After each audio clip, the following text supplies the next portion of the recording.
So, hello guys, what's up? It's me again, si Mima Alicia nyo at nagbabalik ulit para sa ating panibagong video. So, pasensyahan nyo na kung medyo namumugto po yung aking mga mata. Kasi kanina, mga minamahal, kasi nasasaktan din naman ako sa mga sa totoo lang hindi naman valid yung feelings ko sa inyo kung tutuusin, pero nasasaktan ako sa mga komento ninyo patungkol sa akin na ako daw ay bumaliktad na, ako daw po ay DDS, ganyan-ganyan. Kaya tinawagan ko si Takero kanina. Sabi ko, Takero, ano tong nangyayari sa akin? Bakit ako yung tinitira nila na ako daw po ay bayaran, ako daw po ay pakawala ng mga Duterte, na in the first place, simulat sa pool nung nasa TikTok po ako, mga minamahal, si PBBM na po ang sinuportahan ko. Never po akong bumaliktad sa inyo. Alam niyo, nasasaktan lang ako kasi yung nabay na, yung i-approach niyo sa akin, sasabihan niyo ko, ay bayaran ka, pakawala ka nila, digong, mga ganyan. Akala niyo ba sa simple komento niyo na yun, hindi ako nasasaktan? Tao lang din naman po ako. Tao lang din naman po ako. Hindi po ko yung totally nasasabihin na unbothered queen. Hindi po ko ganun. Nagbabasa ako ng mga komento ninyo kasi gusto ko yung nagkakaroon tayo ng communication. At the same time, nafe-feel ko na pag nagko-content ako, nagugustuhan ninyo, para-paras tayo ng views. Pero dito lang sa kinontent ko, dahil lang kay Lagdameo, alam niyo mga minamahal, ito dito tayo nagkakaroon ng pagkabuklod-buklod. Sa totoo lang, mamaya, ilalahad ko yung opinion ko patungkol dito kay Lagdameo. Tinawagan ko si Takero kanina. Sabi sa akin ni Takero, hayaan mo na yan. Kasi malalaman din nila yung katotohanan. Yan yung sabi sa akin ni Takero. Hindi nga kami nagkaroon ng pag-uusap na, kasi late ko na lang din nalaman na kinontent din pala nila si Lagdameo. Ang una kong nalaman na nag-content dito is, si Coach Jarrett, kasi dumaan yan sa sa YT ko. Pero sabi ko, nanahimik ako.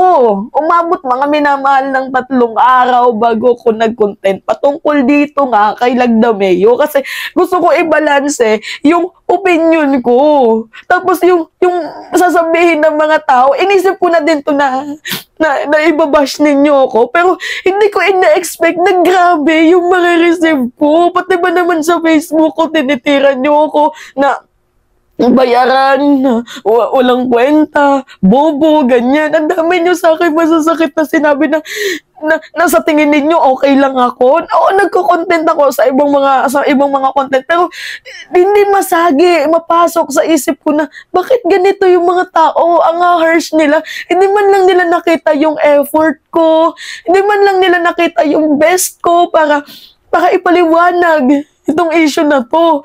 Diba? Nasasaktan ako kung kaya nyong ipagtanggol itong ating presidente, nang kaya nyo na hindi naman din namin kailangan, then willing akong mag-quit. Wala sa akin problema yun. Willing akong mag-quit. Kung nakikita nyo sa akin na ako ay pakawala ng mga Duterte, kung hindi nyo na ako kailangan, willing naman akong mag-quit. Walang problema yan sa akin. Total stable na din naman yung life namin dito kasi may mga kuprahan naman din naman kami. Okay na sa akin kung sabihin ninyo na mag-quit ako, walang problema sa akin. Pero ang tanong, kaya nyo na ba makapag-voice out ng malaking range para lamang ipagtanggol ang presidente? Dahil kung kaya na ninyo, then okay, ibibigay ko sa inyo yung chance. So, sige, kayo na lang, iiwan ko na to. Ganun lang kasimple kasi ayoko din naman talaga mga minamahal na masaktan. So ngayon, ano ba yung issue na to?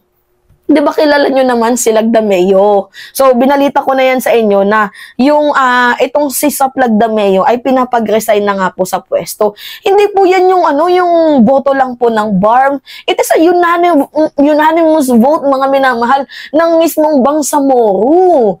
Yung pagpaparesign dito kay Lagdameo, okay, may magsasabi sa akin, di ba Mima, tinitira ng mga DDS si Lagdameo? So, kabilang na din ba kayo dun? Kung yun yung POV nila, let it be. Pero ito yung POV namin kasi nakikita namin na pagdating ng panahon, itong si Lagdameo ay magiging Alavic Rodriguez din to. At kapag nangyari yun, mga minamahal, na maging Alavic Rodriguez, itong si Lagdameo, sa tingin ninyo, ma-accept ko yung mga masasakit na sinabi nyo sa akin? Di ba, nasasabihin nyo, ay, tama ka pala, Mima. Dapat pala nakinig kami sa inyo noon. Sa tingin nyo ba, ganun ko lang madaling i-accept yung mga pinagsasabi yung mga harsh na mga salita sa akin. Kami, nandito kami, nagtatanggol kami sa ating presidente simulat sa pool. Diba tapos kami ngayon yung masama? Ha? Kami ngayon yung masama? Tingnan nyo ha, mayroong ginawang pagbati itong ating presidente. Tingnan nyo, no? Oh. Dato Pax Ali is magdadato. Oh, binati ng Malacanang mga minamahal sa kanyang kaarawan. Galing yan sa ating presidente. Hindi lang yan yung simpleng bati. Meron niyang laman. Meron niyang pagsuporta. Alam niyo kung ano yung isang nauratan ko dito kay Lagdameo? Yung love for all ni First Lady. Alam niyo yun yung masakit sa akin. Na yung gusto lang naman ng ating unang ginang is makatulong sa may mga sakit, makarating yung programa ng ating First Lady dyan sa mga kababayan sa Maguindanao. Ano yung ginawa ni Lagdameo? Diba? Anong ginawa niya? Hindi niya po pinatuloy yung love for all dahil sa kanyang personal na interest. Kung yung love for all nga ni First Lady Liza Araneta Marcos ay hindi niya pinayagan, hindi rin malabo na nananakot yung si Lagdameo sa mga alkalde dyan. Mga minamahal mismo sa BARM. Alam nyo, ito yung pinakakupal na part eh. Gaano ba kadami yung mga lugar ng BARM? Yung nasasakupan ng BARM. Basilan, Lanao del Sur, Sulu, Tawi-Tawi, Maguindanao del Norte, Maguindanao del Sur. 6, diba? Wala po dyan mga minamahal yung Cotabato at Davao del Norte. Wala dyan. So bakit po nakikialam si Sap Lagdameo dito nga po mga minamahal sa eleksyon? Diba bakit niya kailangang mangyalam at pinapa-mid-year review? Bakit hindi siya pumayag? Alam nyo, mayroon akong ipapakita ding video sa inyo mga minamahal. Pakinggan nyo to. Pakinggan nyo to. Pakinggan nyo to. Sino pang nag-identify ng mga beneficiaries? BARM po ang nag-identify.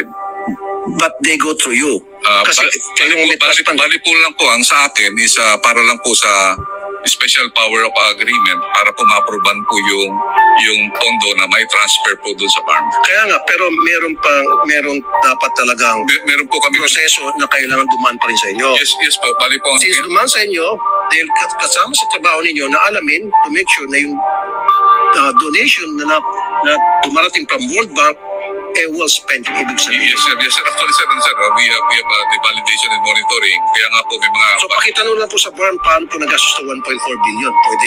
Pagdududahan talaga kayo, hindi niyo ako masisisi na I'll cry corruption. Because wala kayong mga dokumento, wala kayong ebidensya. So tulad nito, 1.4 billion. Okay, sabi mo, pumunta sa BARM.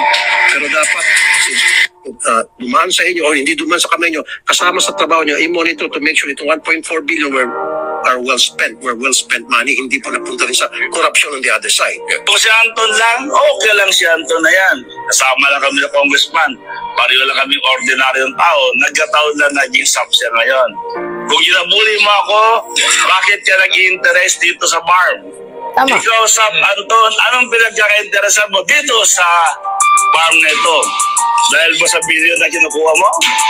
Ha? Sap Anton, kung wala kang kinukuha, kung wala kang kinukuha na billion dito sa BARM, ay inahamon kita na magkaroon tayo ng mid-year audit review ng BARM. Yan. Diba? Ano sabi ni Rafi? Hindi nyo kami masisisi. Kung mayroon kaming masasabing baka may korupsyon. Kasi walang mga dokumento. Hindi nyo kami masisisi. Diba? Kasi nung hininga ng dokumento, wala namang pinakita. Diba, mga minamahal? So, ito lang ngayon kinagagalit ko. Kasi ako, nakikita ko na mayroong mali. Oo, sasabihin na kaibigan ni President Marcos si Lagdameo. Hindi ba't naging kaibigan din naman ni Attorney Vic Rodriguez, itong si PBBM? Ano yung nangyari? Tinabla ni President Marcos si Attorney Vic dahil sa kanyang ginawang kalokohan sa importation ng sugar at dito nga po sa mga appointment. Diba? Tinabla niya ang ating presidente. So ngayon naman, itong si Lagdameo, kailangan pa ba presidente mismo yung mag-reach out na Uy, may nangyayari na, saka na tayo pumutak. Hindi ba't habang maaga pa, agapan na natin yung problemang to? Para nang sa gayon, hindi na magkaroon ng gusot? Oo, kaibigan ngayon ng ating presidente, si Lagdameo. Pero isipin nyo naman, mga minamahal, yung ginagawa niya. Isipin nyo naman yung pangingialam niya sa internal ng BARM. Isipin nyo yun. Isipin nyo din yung ginawa niyang pagkansila sa Love for All ni F. Elisa. Ano ibig sabihin nun? Yung BARM, mga minamahal, 100% sumusuporta sa ating presidente nung panahon ng eleksyon. Nagbigay ng suporta sa ating Pangulo yan. Diba? Para silang nagbigay ng suporta. Pero, ang point of view dito, mga minamahal, may mali. So, dapat i-call out natin. Ako na nga, oo, sige, tanggap ko na ibabash nyo ko dito na naman again and again. Pero kung kaya nyo nang ipagtanggol, itong ating presidente nang hindi na kailangan kami, then okay, ibigay namin sa inyo yung ano ninyo, yung spot ninyo, gumawa kayo ng channel ninyo, i-share namin yan kung paano nyo ipagtanggol itong ating presidente. Alam nyo mga minamahal, sabi nga sa Biblia, when the time is right, the Lord will make it happen. Tingnan natin, pagdating ng panahon, masasabi nyo, ay, tama si Mima at mali kami. Yan, mga minamahal. Darating ang panahon, sasabihin ninyo yan sa amin. So, yun po.